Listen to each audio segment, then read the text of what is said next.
Bienvenidos a Curiosidades de Cirujana y Humana, donde te contamos cosas curiosas de medicina de forma cercana. ¡Empezamos!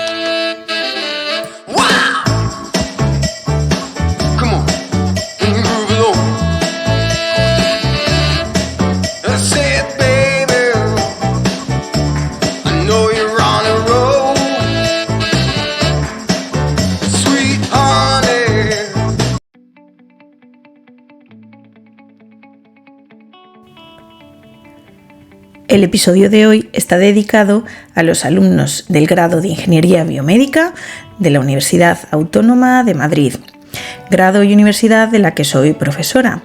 Así que esta vez sí que va por vosotros, chicos, como os había prometido. ¿Y de qué vamos a hablar? Pues como no podía ser de otra forma, de los grandes inventos que han revolucionado la práctica de la medicina. De los grandes y de los pequeños, porque tenemos instrumentos y materiales y determinadas cosas que usamos de forma cotidiana y que hemos olvidado que en algún momento de nuestra historia no estuvieron ahí y que fue alguna persona que supo desarrollarla, inventarla y aplicarla a nuestra práctica clínica habitual. Si quieres saber más y divertirte con nosotros, hoy vamos a hablar sobre los pequeños y grandes inventos en la medicina que cambiaron nuestra práctica diaria.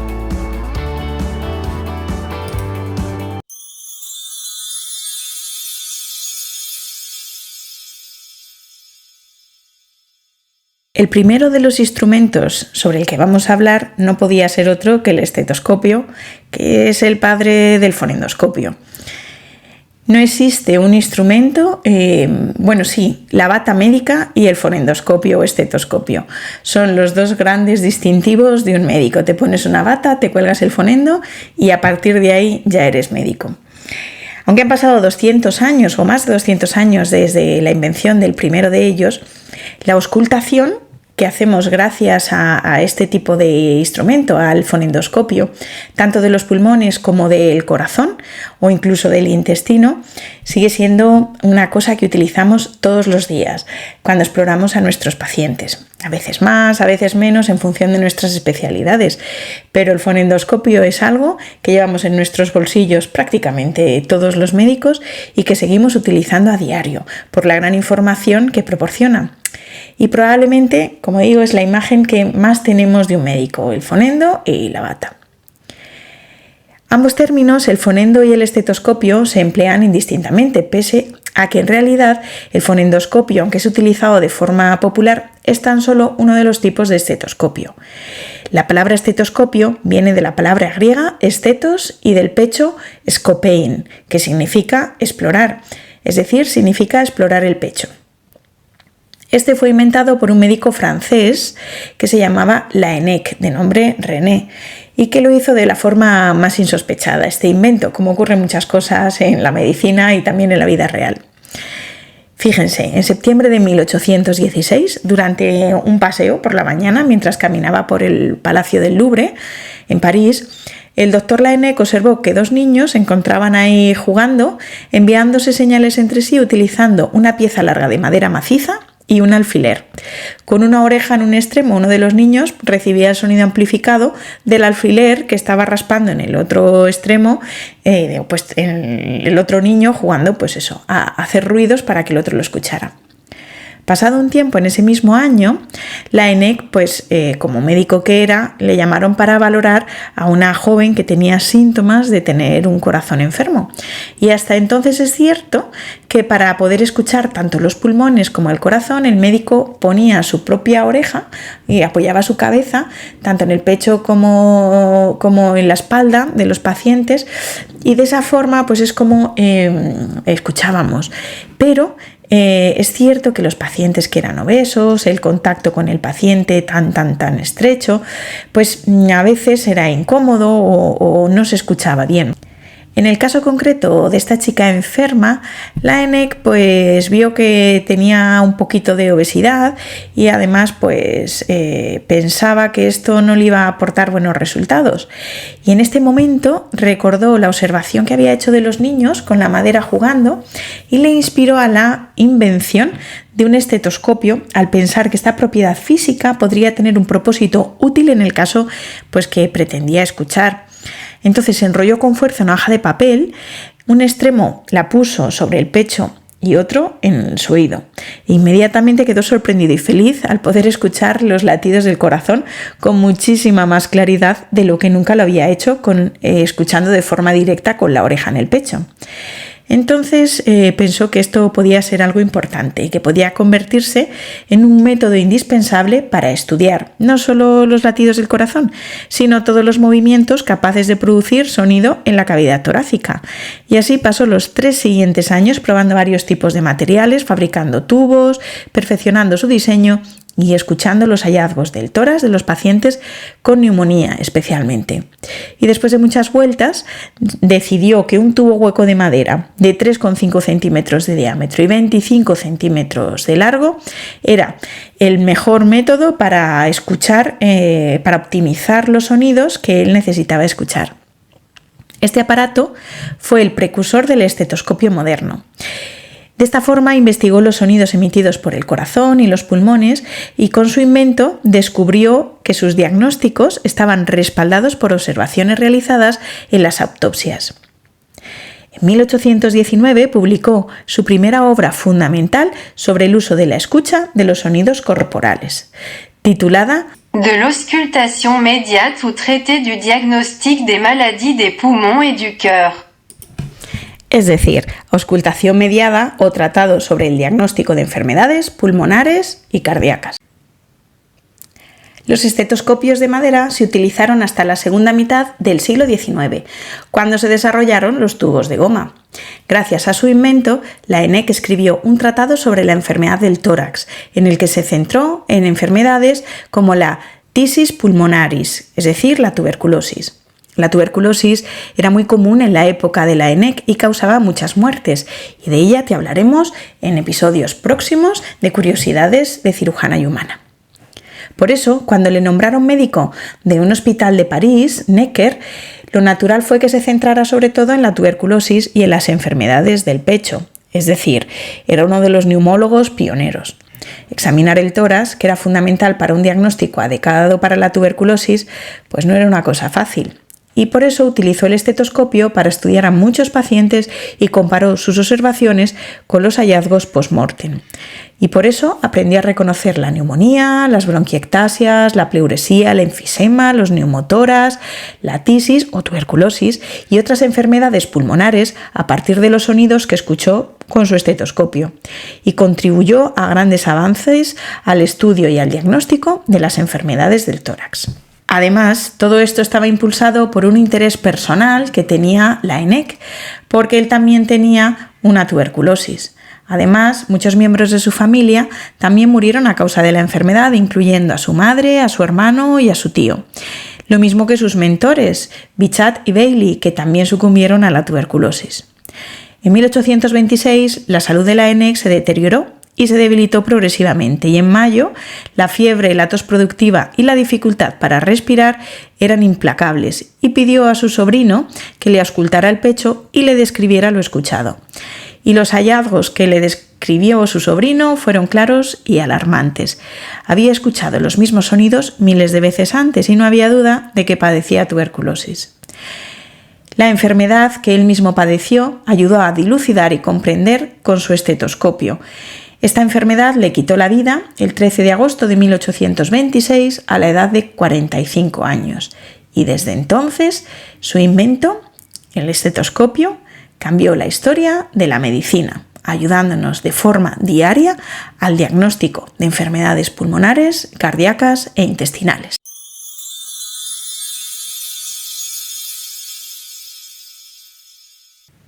¿Qué relación hay entre los Beatles y el primer TAC? Pues aunque no lo imaginen, para que apareciera el TAC fue necesario que existieran los Beatles. ¿Y cómo? Pues muy sencillo. Por curioso que pueda parecer, el desarrollo del TAC o tomografía axial computerizada, que usamos a diario en el diagnóstico de los pacientes, fueron esenciales tanto los Beatles como que era un famoso grupo de Liverpool, como saben, así como un matemático del siglo XIX. A finales del siglo XIX nació el matemático austriaco Johann Radon, el cual desarrolló en los primeros años del siglo las siguientes fórmulas matemáticas que permitirían reconstruir una imagen en 3 dimensiones a partir de imágenes bidimensionales, que es lo que hacemos con el TAC.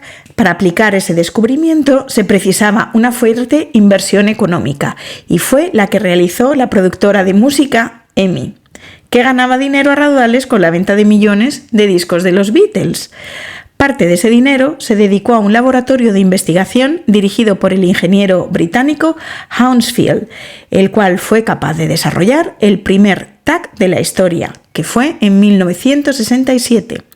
Actualmente, en su honor se utilizan las unidades Hounsfield para definir las distintas densidades de los tejidos estudiados con un TAC. Hounsfield, junto con Cormack, recibieron el Premio Nobel de Fisiología y Medicina en 1979. El primer tomógrafo comercial fue introducido en 1973 y utilizaba un haz lineal con un solo detector y un mecanismo de traslación o rotación, y la adquisición de una sola imagen, fíjense, tardaba 4,5 minutos, por lo que se utilizaba solamente para visualizar partes que eran no móviles del cuerpo, pues como el cráneo. Posteriormente se realizaron mejoras y fue en 1989 cuando se desarrolló el TAC helicoidal, logrando un movimiento continuo del tubo y de la mesa a una velocidad constante, lo que mejoró drásticamente la velocidad de adquisición, permitiendo nuevos estudios de mayor calidad. El siguiente paso fue el crecimiento de la tecnología multidetector, que incorpora múltiples hileras de detectores, y esto permite la adquisición de múltiples cortes por cada rotación del tubo, que dura menos de un segundo. En 1991 se desarrolló el TAC con 2 detectores y en 1988 el de 4 detectores. Actualmente hay equipos de más de 250 detectores. Lo que está claro es que su invento ha contribuido a mejorar el diagnóstico, la precisión y la localización de forma impensable previamente.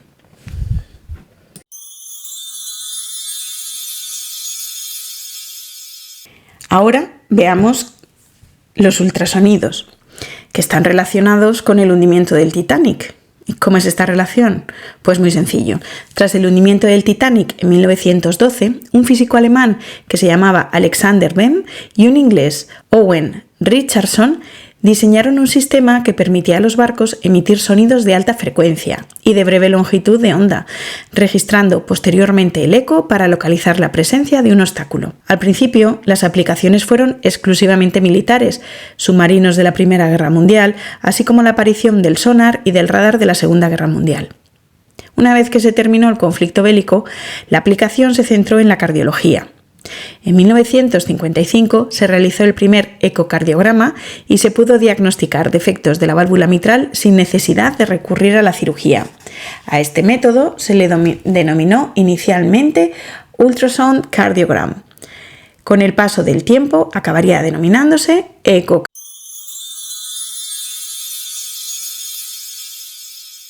Y hablando de diagnósticos, vamos a ver cuándo se inventó uno de los principales también que han contribuido al desarrollo de la medicina, que son los microscopios. Pues fue en el Barroco cuando aparecieron los primeros microscopios, que se permitieron realizar grandes progresos médicos. El vocablo microscopio procede de los términos griegos micros, que significa pequeño, y scopein, mirar, y fue empleado por primera vez por Johann Giovanni Faber en 1570 a 1640, que fue un médico al servicio del Papa Urbano VII. La invención fue atribuida a holandeses e italianos, sin embargo, al parecer se debió a un óptico de Middelburg llamado Zacharias Hansen. En el año 1610, Galileo utilizaba su célebre ochiliano formado por 3 lentes: ocular, de campo y de objetivo. Los microscopios incentivaron una enorme curiosidad por observar la realidad que no se veía a simple vista, propiciando el nacimiento de la anatomía microscópica. El microscopista más importante de la época fue Marcello Malpighi, que vivió entre 1628 y 1694. Sus descubrimientos culminaron con el hallazgo de los vasos capilares observados en el pulmón, los hematíes, los glomérulos renales y los corpúsculos del bazo. Estamos hablando del siglo XVII. A pesar de que no fue el primero en hallar células, ya lo había hecho Robert Hooke, a él se le debió el hecho de considerar la célula como el fundamento de todo órgano vivo. Entre los grandes microscopistas alemanes destacaron Swammerdam, el primero en descubrir los glóbulos rojos e identificar los vasos linfáticos, y van Leeuwenhoek, que observó por primera vez el espermatozoide, el músculo, el cristalino y un cuerpo bacteriano en 1675.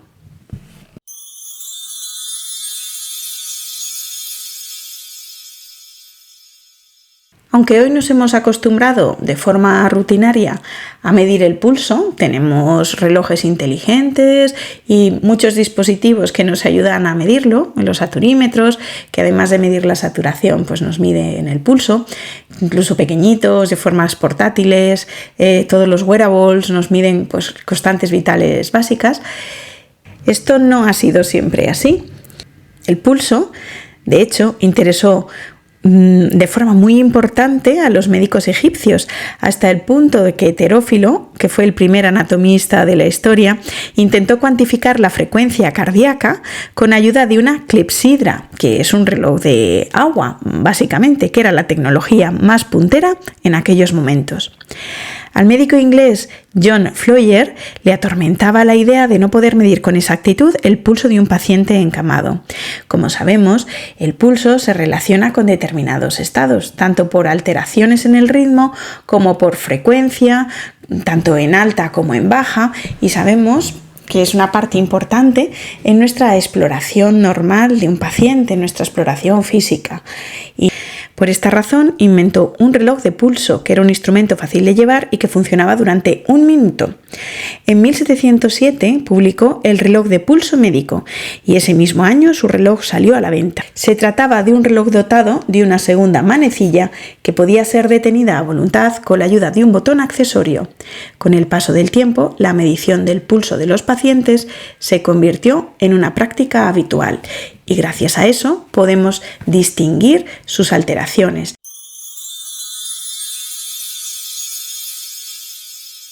La medicina depende de la tecnología para llegar al diagnóstico, la mayoría de las veces, hoy en día. Así, el simple uso de un instrumento para medir la presión arterial, que es el esfigmomanómetro, se ha utilizado como en la práctica habitual desde 1910, cuando los médicos estadounidenses lo incluyeron en la práctica habitual. ¿Pero cómo surgió este invento? Bueno, pues el origen inicial se remonta a 1700, donde nació en los Países Bajos Bernoulli, el del Principio de Bernoulli. Era miembro de una familia de matemáticos que hicieron numerosos aportes, pero él con 24 años fue fichado por Catalina de Rusia para desarrollar su actividad en la Academia de las Ciencias de San Petersburgo y ahí estudió los movimientos de los fluidos. Su principio, el principio de Bernoulli, influyó en la medición de la presión arterial durante los siguientes 100 años, donde los médicos estimaban la presión arterial perforando las arterias con finos y puntiagudos tubos de vidrio y medían la altura a la que alcanzaba la sangre, y de esa forma estimaban aproximadamente la presión arterial. Posteriormente, Poissy-Huillet, que era la ley de Poissy-Huillet, fue uno de los más importantes científicos franceses. Nació 15 años después de que se muriera Bernoulli y avanzó por el mismo camino, con la mecánica de fluidos. Él se centró más en la investigación sobre el movimiento de la sangre y formuló la ley que lleva su nombre, y el de Hagen, que fue un físico alemán que sacaron conclusiones iguales de forma independiente. Y establecía que la caída de la presión de un fluido que circula a lo largo de un tubo cilíndrico es directamente proporcional a la longitud del tubo y a la viscosidad del fluido, e inversamente proporcional a la cuarta potencia del radio del conducto. Inventó además un manómetro que consistía en un tubo en forma de U y que contenía mercurio, y que usó para medir la presión arterial tanto en perros como en caballos. En 1848, basándose en los desarrollos de Poiseuille, el fisiólogo alemán Karl Lubding inventó el quimógrafo, que registraba gráficamente mediante una aguja los cambios en la columna de mercurio de un tambor rotatorio cubierto de papel. Este aparato puede ser considerado el precursor de la monitorización hemodinámica. Pero teníamos un problema fundamental, y es que todos estos dispositivos necesitaban una medición invasiva, es decir, perforando las arterias para medir la presión. Debía pincharse la arteria e insertar un catéter, no había otra forma de hacerlo. 6 años después del invento de Lubding, otro fisiólogo alemán, que fue Karl von Wiederoth, creó el esfigmomanómetro. Ahora sí que la presión podía medirse de forma indirecta, aunque mediante un sistema complejo de pesos y placas, a partir del principio de que la presión arterial debía ser igual a la presión necesaria para balancear y oponerse a la presión que, ejercida externamente, era capaz de obliterar el pulso radial. El tema era que este dispositivo, por sus características y dimensiones, era fijo, no se podía mover. En 1870, Jules Marey resolvió esta dificultad y creó una versión portátil del esfigmomanómetro. El manómetro contaba con una palanca, con un extremo en el pulso radial y otro unido a la aguja que trazaba una línea sobre un trozo de papel ennegrecido con hollín. Invitado a presentar su invento ante el emperador Napoleón III, Marey acrecentó su fama cuando un cortesano, en quien él diagnosticó pulso irregular con el empleo del aparato, falleció súbitamente a los pocos días. Sin embargo, el centro de sus desvelos fue el registro fotográfico del movimiento. Generó dispositivos sucesivos capaz de lograr cada vez mayor cantidad de imágenes por segundo e imprimirlas luego en un papel celuloide. Por eso es considerado el precursor del cinematógrafo. La primera medición de la tensión arterial se la debemos al fisiólogo inglés Stephen Hales, que en 1733 conectó un gran tubo de vidrio a la arteria del cuello de un caballo, viendo que la sangre se elevaba hasta los 2,9 metros de altura. En 1881, Samuel von Bast, que fue un médico austríaco, empleó una pera de goma adherida a un dispositivo con mercurio, con el que consiguió medir la presión sistólica mientras comprimía la arteria. 15 años después, el italiano Scipione Riva Rocci utilizó un manguito inflable para ejercer una presión uniforme sobre la arteria. La última aportación la dio el científico ruso Nikolai Korotkov, cuando utilizó el estetoscopio para oír los sonidos de la arteria a medida que se liberaba la presión del manguito, permitiéndole medir la presión arterial diastólica.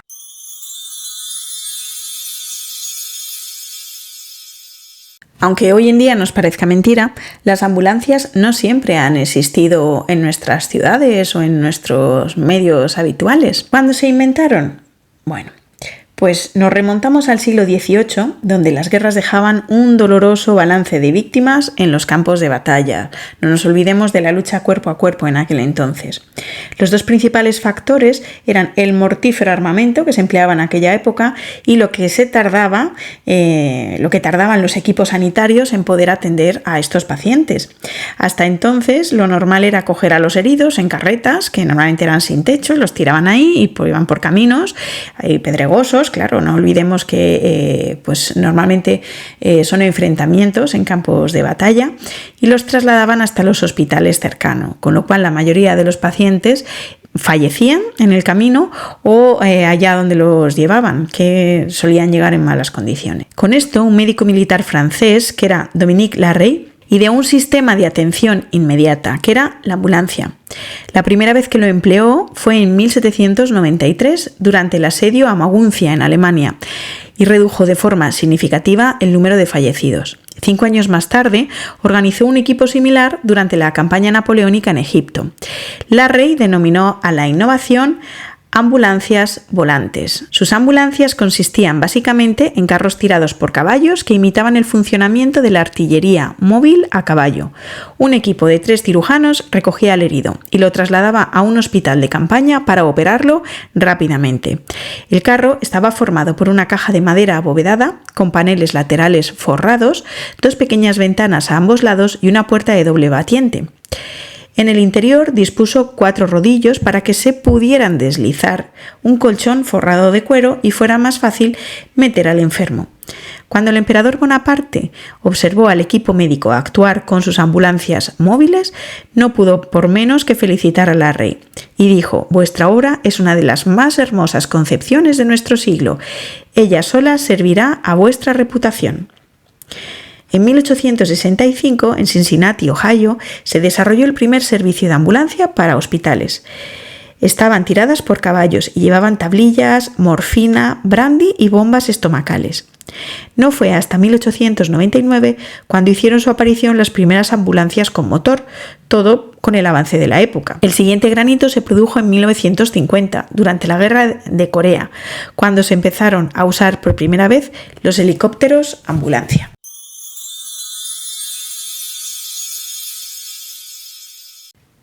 ¿Y quiénes fueron los responsables de inventos tan habituales hoy en día como las vendas, como las mascarillas o como los guantes quirúrgicos?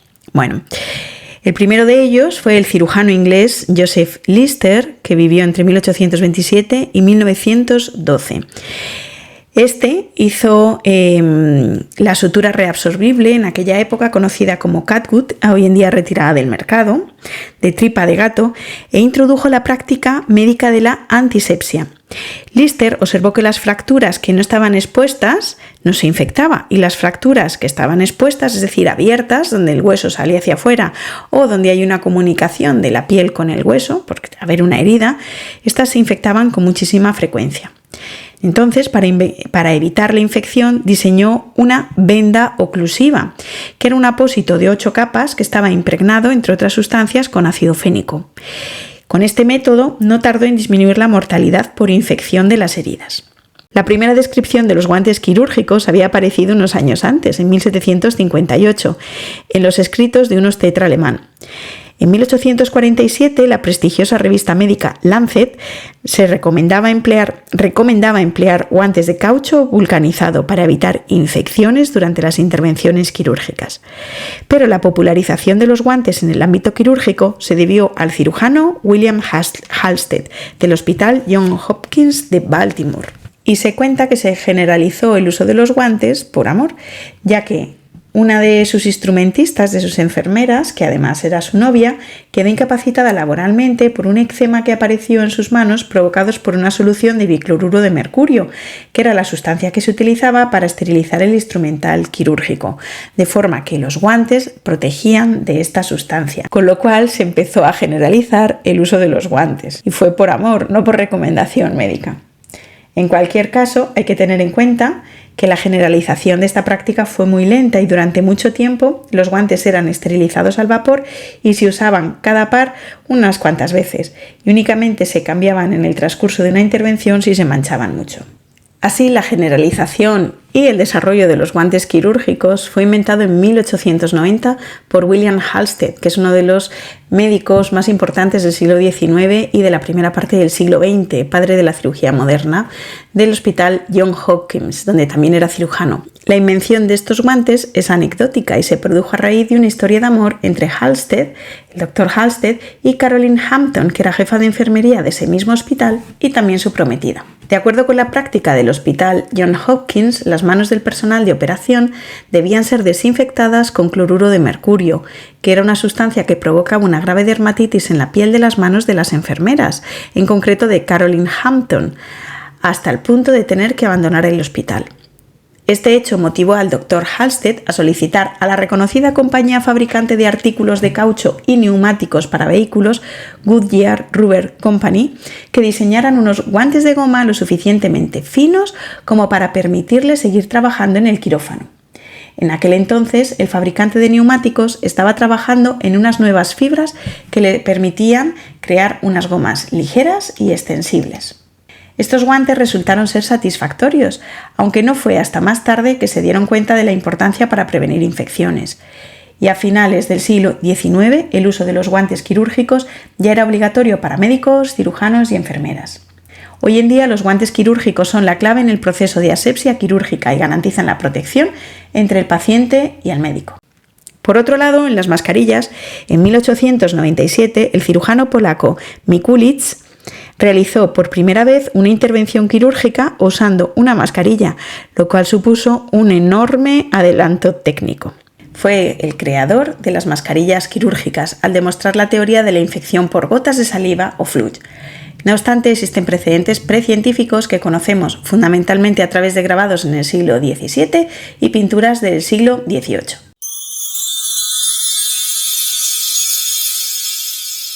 Y para terminar este episodio, no podemos dejar de hablar de uno de los grandes inventos que ha permitido el desarrollo de la cirugía tal y como hoy la conocemos, y es la anestesia. Es decir, poder realizar cirugías sin dolor. Desde los orígenes, la cirugía ha estado limitada por 3 grandes obstáculos, que son la hemorragia, la infección y el dolor. Durante siglos se ha tratado de evitar la muerte por hemorragia con ayuda de la cauterización. Cauterizar significa quemar o marcar con hierro y su empleo se remonta a Hipócrates.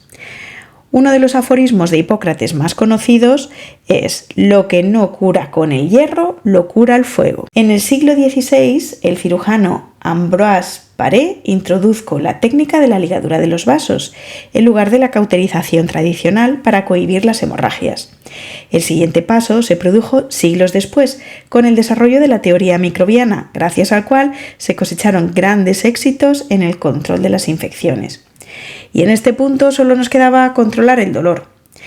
El término anestesia proviene del griego anaestesia, palabra compuesta por el prefijo an, que significa sin, y aesthesis, sensación.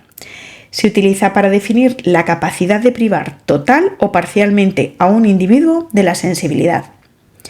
En tiempos de los egipcios se realizaba la anestesia local utilizando un emplastro de eléboro o hinojo silvestre con cantáridas.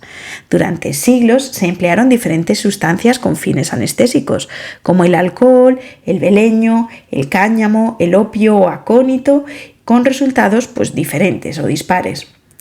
El médico romano Dioscórides describió preparados anestésicos y somníferos.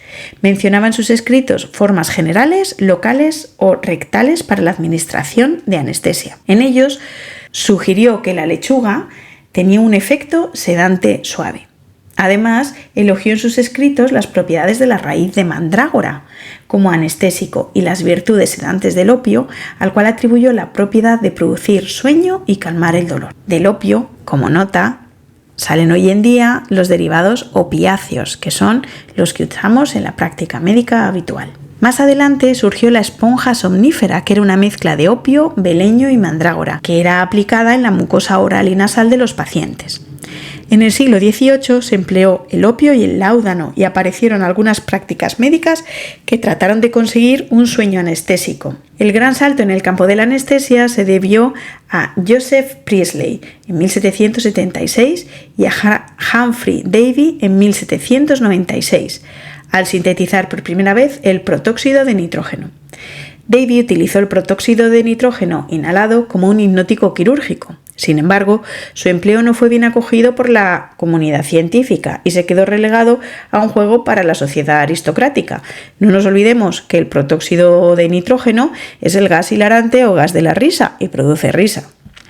Se ha comprobado que el gas de la risa consumido de forma mantenida puede provocar una degeneración aguda de la médula espinal, para aquellos que estéis pensando en utilizarlo con frecuencia. En 1842, un estudiante de química, que era William Clark, tras asistir a una actuación del circo de Samuel Colt, en el que observó cómo se curaba una herida bajo los efectos del gas hilarante, usó el óxido nitroso para disminuir el dolor en la extracción de una pieza dentaria. Con aquella sustancia consiguió abolir el dolor. 2 años después, en Connecticut, el dentista Horace Wells demostró los beneficios anestésicos del óxido nitroso en sí mismo al dejarse extraer uno de sus dientes de forma indolora. A partir de ese momento lo comenzó a utilizar como anestésico en al menos 15 extracciones dentales.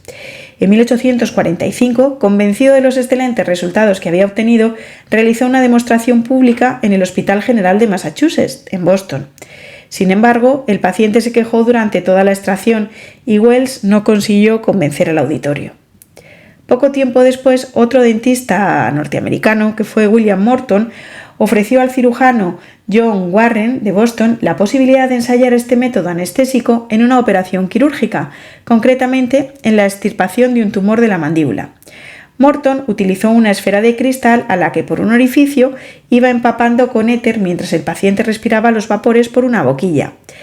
La intervención bajo anestesia general tuvo lugar el 16 de octubre de 1846 en el Hospital General de Massachusetts y fue todo un éxito. Se cuenta que al poco de inhalar el éter el paciente estaba dormido y Morton, mirando al cirujano, le dijo: «Dr. Warren, su enfermo está listo».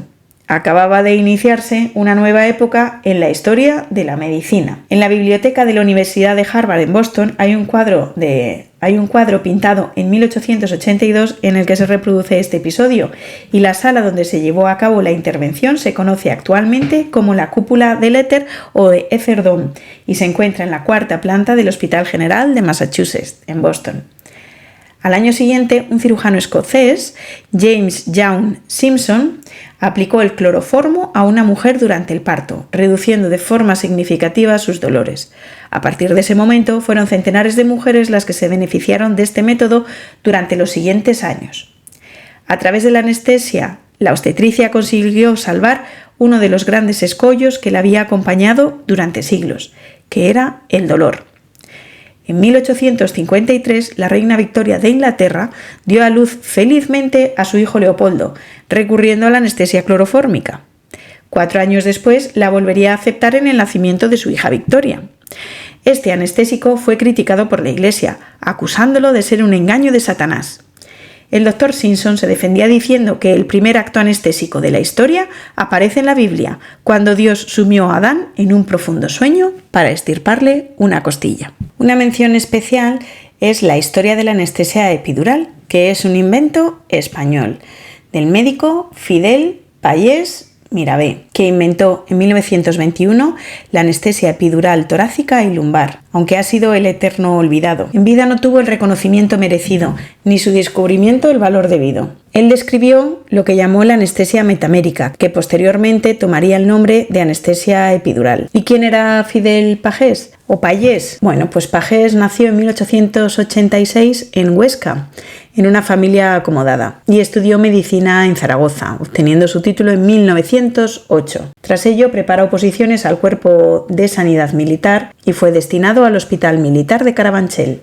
Los problemas en el norte de África lo llevan a Melilla, pero finalizado el conflicto regresó a Tarragona en agosto de 1911. Posteriormente, en 1914, obtuvo la plaza en el Hospital Provincial de Madrid, aunque su vida profesional transcurre por Toledo, por Madrid, por Ciudad Real, Mahón y por Alicante.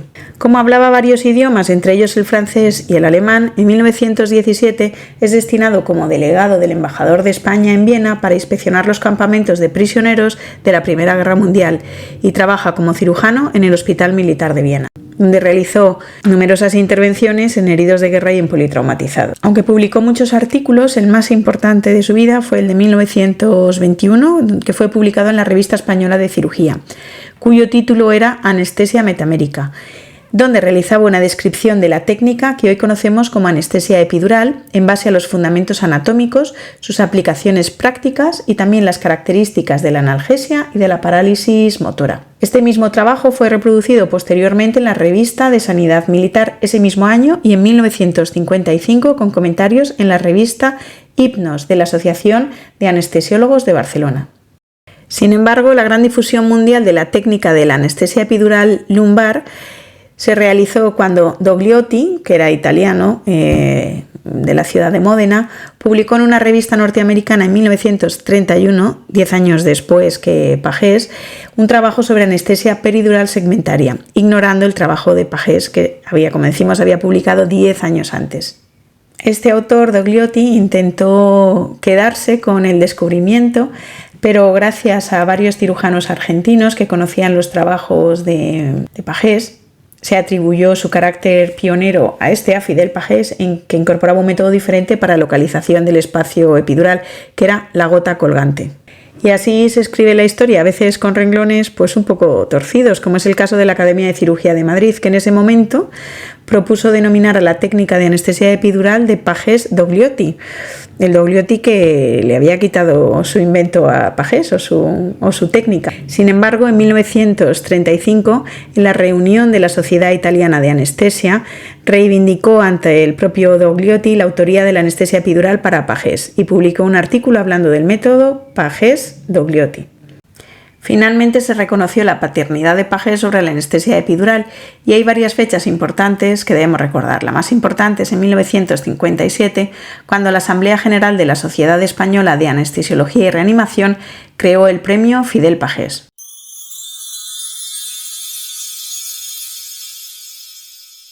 Tras este repaso de algunos de los inventos médicos que más han impactado en nuestra práctica clínica habitual, os deseo simplemente que tengáis la mente abierta a las nuevas ideas, sobre todo a los alumnos de Ingeniería Biomédica, porque cualquier pequeño problema, por irresoluble que nos parezca, probablemente tiene una solución, también en el campo de la medicina. Y recordar que tanto médicos como ingenieros biomédicos, con nuestras aportaciones, con nuestros inventos, lo que queremos y nuestra finalidad siempre es mejorar la calidad de vida de nuestros pacientes, mejorando su diagnóstico, evitando su sufrimiento y tratando el dolor y las enfermedades.